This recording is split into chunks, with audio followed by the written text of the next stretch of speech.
والصلاة والسلام على سيد الأنبياء والمرسلين. قال الله تعالى وتبارك في القرآن المجيد والفرقان الحميد. بسم الله الرحمن الرحيم. يا أيها الذين آمنوا كتب عليكم الصيام كما كتب على الذين من قبلكم لعلكم تتقون. صدق الله مولانا العظيم وصدق رسوله النبي الكريم الرؤوف الرحيم. اللهم نور قلوبنا بالقرآن وزين أخلاقنا بالقرآن وادخلنا الجنة بالقرآن ونجنا من النار بالقرآن. قال الله تعالى وتبارك في شان حبيبه مخبرا وآمرا إن الله وملائكته يصلون على النبي يا أيها الذين آمنوا صلوا عليه وسلموا تسليما. الصلاة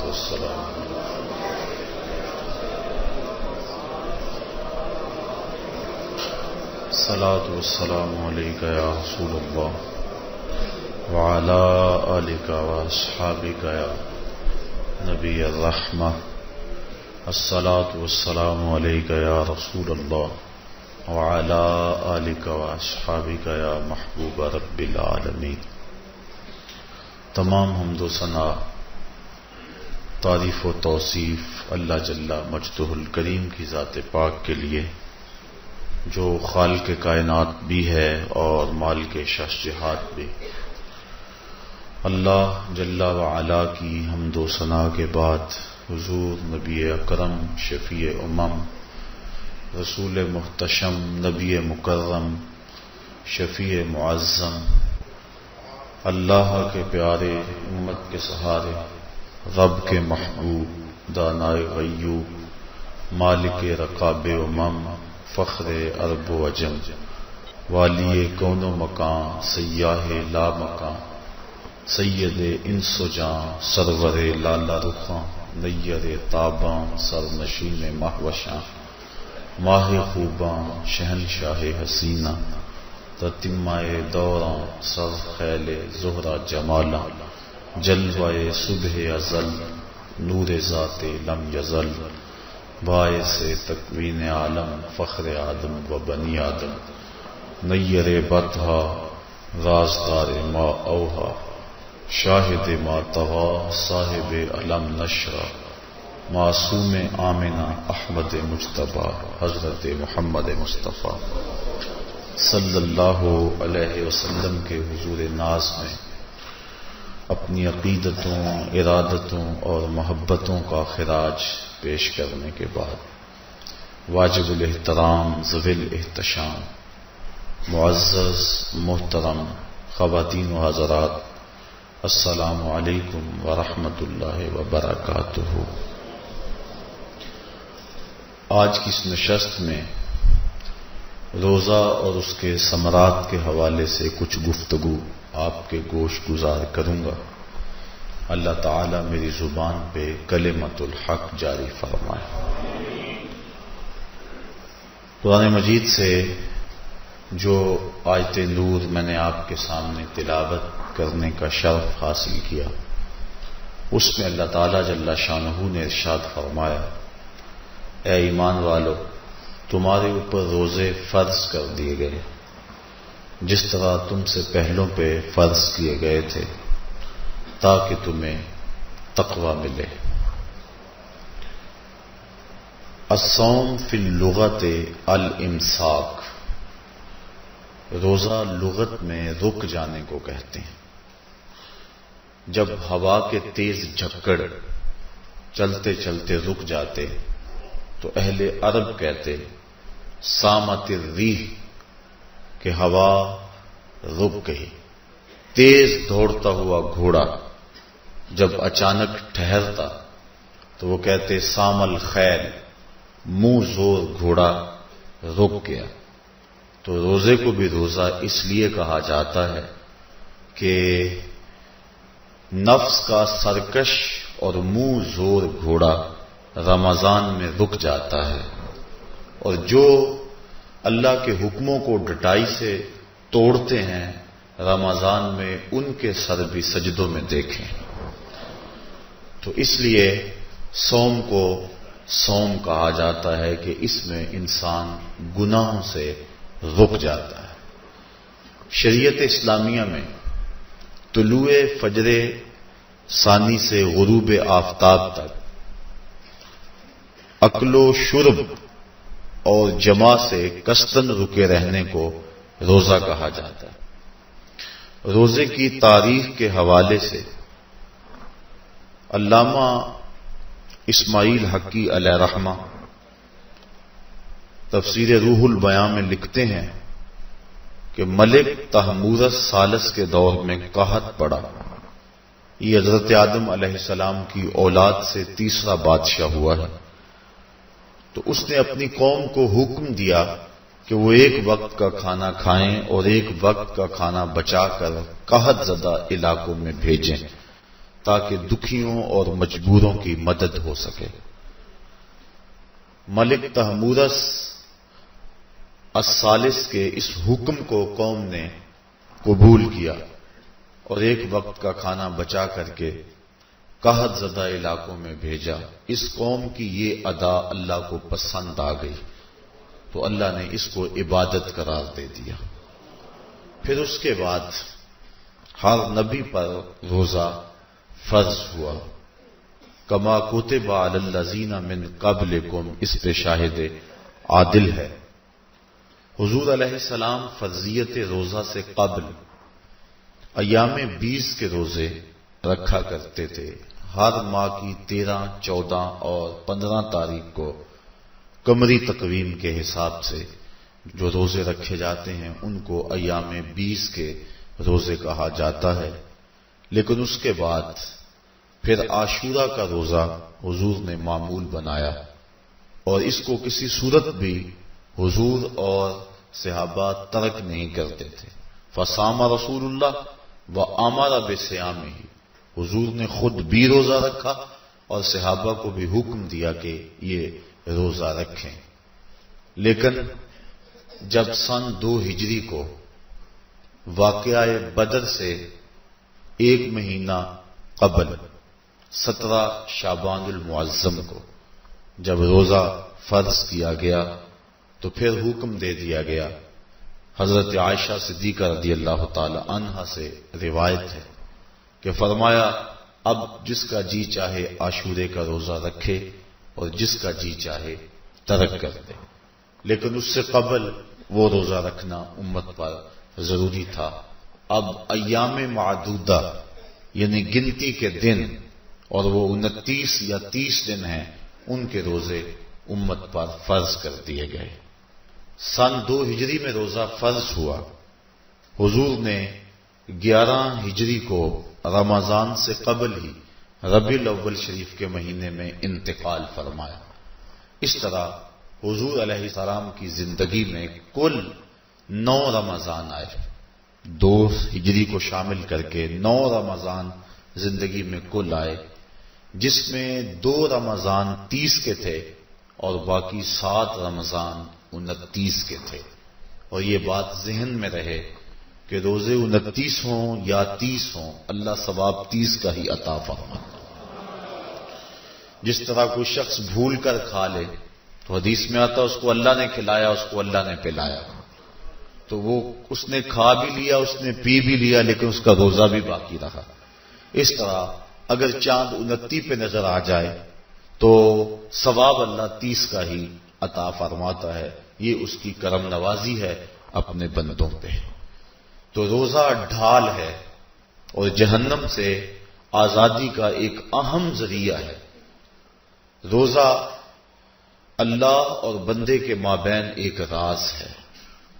روزہ نور ہے، ضیاء اور روشنی ہے، اور آقا کریم صلی اللہ علیہ وآلہ وسلم نے روزے کی فضیلت بیان کرتے ہوئے ارشاد فرمایا کہ ہر شے کی کوئی زکوٰۃ ہوتی ہے، انسان کے جسم کی زکوٰۃ روزہ ہے۔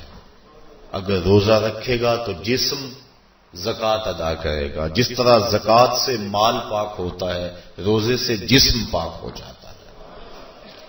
اور روزہ ویسے بھی انسان کے لیے شفا کا پیام ہے.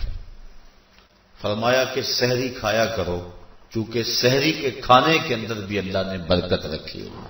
تو یہ ماہ صیام اپنے دامن میں برکتیں لے کر، رحمتیں لے کر نازل ہوتا ہے. اس کا پہلا حصہ رحمت، درمیانی حصہ مغفرت اور آخری حصہ جہنم سے آزادی کا مجدہ جاں فضا ہے. حدیث میں آتا ہے کہ اللہ نے میری امت کو رمضان المبارک کے روزے کے حوالے سے 5 چیزیں ایسی عطا کی ہیں جو اس سے قبل کسی امت کو نصیب نہیں ہوئی. ایک تو یہ کہ رمضان المبارک کے اندر روزہ رکھنے والے کے معدے سے جو بو نکلتی ہے، اللہ کو وہ مشک سے زیادہ محبوب ہے. دوسری بات کہ جب ماہ صیام آتا ہے تو شیاطین کو جکڑ دیا جاتا ہے. تیسری بات کہ روزے دار جب تک روزے میں رہتا ہے فرشتے اس کے لیے مغفرت کی دعائیں کرتے رہتے ہیں. اور چوتھی بات، جب ماہ صیام کی آخری رات آتی ہے تو اس کے سارے گناہوں کو بخش دیا جاتا ہے اور اس کو جہنم سے آزادی کا پروانہ مل جاتا ہے. بلکہ ایک صحابی نے حضور سے عرض کی کہ آقا کریم، جو یہ جہنم سے آزادی کا پروانہ مومن کو ملتا ہے تو کیا یہ لیلۃ القدر کی رات ہے؟ تو آقا کریم نے فرمایا نہیں. جب مزدور اپنی مزدوری مکمل کرتا ہے، جب اس کی دہاڑی پوری ہو جاتی ہے تو پھر اس کو اس کا مالک کچھ دیتا ہے. تو یہ جو اس کو بخشش اور مغفرت کا مجدہ جاں فضا دیا جاتا ہے، یہ اس کی مزدوری ہے. اور فرمایا کہ جو لیلۃ القدر کی برکتیں اس کو حاصل ہوتی ہیں یہ اس کے علاوہ ہیں.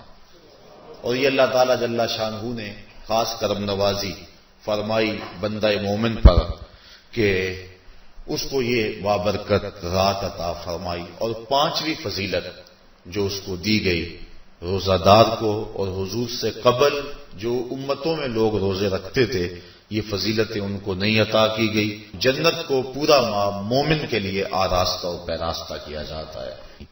حضرت ابو ہریرہ رضی اللہ تعالی عنہ سے ایک روایت مروی ہے جس کو امام بخاری اور امام مسلم نے روایت کیا کہ آقا کریم علیہ السلام نے ارشاد فرمایا، قال اللہ عز وجل، اللہ جل شانہ ارشاد فرماتا ہے، کل عمل ابن آدم لہو، ابن آدم کا ہر عمل اسی کے لیے ہے، الا الصوم فانہ لی، ہاں مگر روزہ ہے جو وہ میرے لیے رکھتا ہے، وانا اجزی بہ، اور اس کی جزا میں اسے دوں گا، والصیام جنۃ، اور صیام روزہ ڈھال ہے، فاذا کان یوم صوم احدکم فلا یرفث ولا یصخب، فإن صابه أحد أو قاتله فليقل إني صائم إني صائم، والذي نفس محمد بيده لخلوف فم الصائم أطيب عند الله من ريح المسك، للصائم فرحتان يفرحهما إذا أفطر فرح بفطره وإذا لقي ربه فرح بصومه. تو فرمایا کہ جب کوئی شخص روزہ رکھتا ہے تو اس کا یہ عمل اللہ کے لیے ہے اور اللہ تعالیٰ اس کی جزا دے گا. روزہ ڈھال ہے، جب کوئی شخص روزہ رکھے تو وہ اس کے اندر کوئی اللہ کی نافرمانی نہ کرے، یہاں تک کہ اگر اس کو کوئی شخص گالی بھی دے تو وہ یہ کہے کہ میرا روزہ ہے، میں صائم ہوں، میں نے روزہ رکھا ہوا ہے، یہ کہہ کے لڑنے والے کو، الجھنے والے کو ٹال دے. حضور نے ارشاد فرمایا، مجھے قسم ہے اس رب کی جس کے قبضے میں محمد کی جان ہے کہ روزہ دار کے معدے سے جو بو نکلتی ہے اللہ کو وہ مسک یعنی کستوری کی خوشبو سے زیادہ محبوب ہے. اور روزہ دار کے لیے 2 خوشیاں ہیں. ایک خوشی اس کو اس وقت ملتی ہے جب وہ روزہ افطار کرتا ہے، اور دوسری خوشی اس کو اس وقت ملتی ہے جب اس روزے کے صلے میں اسے اپنے رب کا دیدار نصیب ہوگا۔ یہ بات ذہن میں رکھیں کہ اس دنیا پر سب سے بڑی دولت جو حضرت انسان کو دی گئی ہے وہ دولت ایمان ہے، اور قیامت کے دن سب سے بڑی دولت جو اہل ایمان کو دی جائے گی وہ اللہ تعالی کا دیدار ہوگا۔ جنت کے حور و قصور، جنت کے محلات، جنت کی اعلی نصب نعمتیں، دنیا کی کوئی دولت اور دنیا کی کوئی نعمت جنت کی کسی نعمت کا مقابلہ نہیں کر سکتی، لیکن جنت والے جنت میں جا کر جس نعمت کو سب سے بڑا سمجھیں گے، اور وہ ہوگی بھی حقیقت میں سب سے بڑی نعمت، ایسی نعمت کہ اس نعمت کے ملنے پہ باقی ساری نعمتوں کو بھول جائیں گے، وہ یہ ہے کہ رب اپنے رخ کرم سے پردہ ہٹا دے گا اور ان کو اپنا دیدار عطا فرما دے گا۔ تو یہ سب سے بڑی دولت جو مومن کو آخرت میں نصیب ہوگی یہ روزے کے صلے میں نصیب ہوگی۔ یہ روزے کا وہ ثمر ہے، یہ روزے کا وہ پھل ہے جو اللہ اہل ایمان کو قیامت کے دن عطا فرمائے گا۔ عاجزی بہی کا معنی ہے کہ اس کی میں جزا دوں گا۔ ایک روایت میں آتا ہے کہ جو اعمال ہیں وہ 7 طرح کے ہیں۔ 2 اعمال ایسے ہیں کہ جو واجب کرتے ہیں، 2 اعمال ایسے ہیں کہ جن کی جزا ان کی مثل ہے، اور ایک عمل ایسا ہے کہ جس کی جزا 10 گنا ہے، اور ایک عمل ایسا ہے کہ جس کی جزا 700 گنا ہے، اور ایک عمل ایسا ہے جس کی جزا بے حساب ہے۔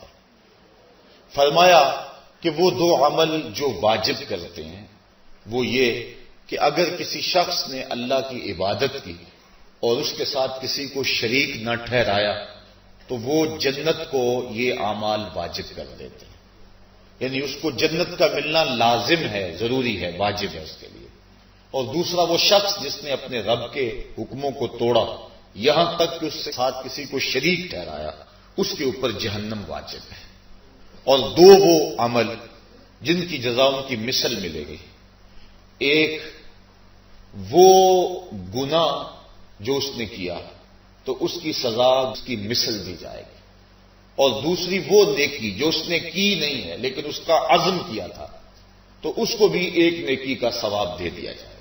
ایک عمل وہ ہے جس کے بدلے کے اندر 10 گنا اس کو اجر دیا جاتا ہے، اور فرمایا اس سے اس کے نیک اعمال مراد ہیں، اور فرمایا کہ جو اس کا چھٹا عمل ہے وہ ایسا ہے جس کے بدلے کے اندر اس کو 700 گنا اجر دیا جاتا ہے، اور وہ راہ خدا میں اس کا صدقہ کرنا ہے۔ اور فرمایا ایک عمل ایسا ہے جس کی جزا کا دنیا پر کوئی حساب ہی نہیں ہے، اور وہ بندے کا اللہ کے حضور اپنے روزے کے ساتھ پیش ہونا ہے۔ تو روزہ ایک ایسا عمل ہے کہ جس کی جزا کا کوئی حساب ہی نہیں ہے، تو یہ اللہ کے علم میں ہے کہ وہ اپنے بندے کو کتنی اس کی جزا اور کتنا اس کا صلہ عطا فرما دیتا ہے۔ تو یہ اجر ہے نیکی کا۔ اور آقا کریم علیہ السلام نے ارشاد فرمایا روزہ ڈھال ہے اور جہنم سے بچنے کا ایک مضبوط قلعہ ہے۔ روزے کے من جملہ ثمرات میں سے ایک ثمرہ مرتبہ احسان کا حاصل ہونا ہے۔ مرتبہ احسان کیا ہے؟ اس پہ حدیث جبریل میں آپ کے سامنے رکھنا چاہوں گا، جس کو امام بخاری نے اور دیگر ائمہ احادیث نے ذکر کیا ہے۔ مسجد نبوی کا ماحول تھا، مدینہ شریف کی فضائیں تھیں، صحابہ حضور کی صحبت میں جلوہ فراز تھے، نور بٹ رہا تھا، اجالے اتر رہے تھے، صحابہ کے من روشنی سے مالا مال تھے کہ حضرت عمر فاروق رضی اللہ تعالی عنہ فرماتے ہیں کہ ایک شخص آیا جس کی گھنی سیاہ داڑھی تھی اور اس کا سفید لباس تھا، ہم میں سے اسے کوئی جانتا بھی نہیں تھا، لیکن اپنے وجود کی تر و تازگی کی وجہ سے وہ مسافر بھی دکھائی نہیں دیتا تھا. چونکہ مسافر ہوتا تو آثار سفر اس کے بدن سے ظاہر ہوتے، لگتا تھا جس طرح یہی کسی گلی سے نکل کے آیا ہے، لیکن چونکہ وہ وہاں کا رہنے والا نہیں تھا، ہم میں سے اسے کوئی پہچانتا بھی نہیں تھا. اب وہ حضور کی خدمت میں آیا، فَأَسْنَدَ